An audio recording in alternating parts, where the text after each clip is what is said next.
Chapter 3 Concerning Mirepoix and Mr. Father's Factory.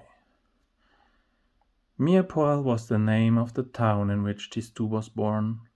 Its fame and its wealth derived from Mr. Father's house and, above all, his factory. At first sight, Mirepoix was very much like any other town.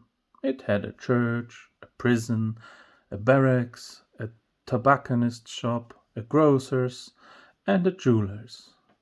And yet the town, though it was like any other, was known throughout the world because it was at Mirepoix that Mr. Father made guns, which were much in demand.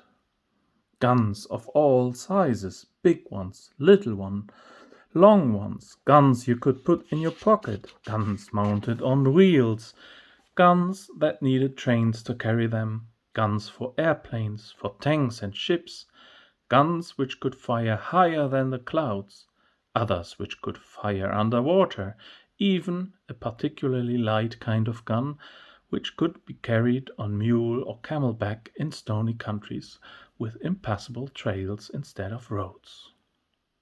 In short, Mr. Father was an eminent manufacturer.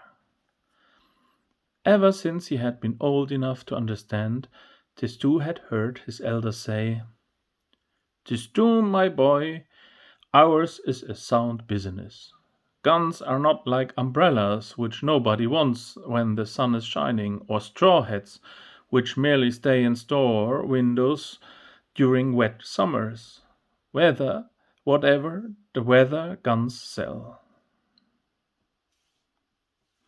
Sometimes, when Tistou didn't want his dinner, Mrs. Mother would lead him to the window and point out to him afar off, right at the bottom of the garden, well beyond the summer house where Gymnast was standing, the huge factory that belonged to Mr. Father. Mrs. Mother would make Tistou count the 9 tall chimneys, which all belched fire at the same time. Then, leading him back to his plate, she would say, "Eat your soup, Tistou, for you must grow up big and strong. One day you will be the master of Mirepoix. Making guns is a very tiring thing to do, and we can't afford weaklings in our family."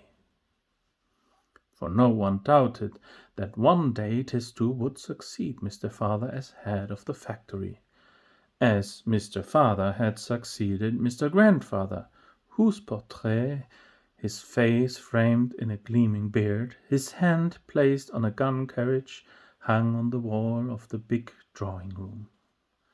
And Tistou, who was really a very good boy, sat and ate up his soup.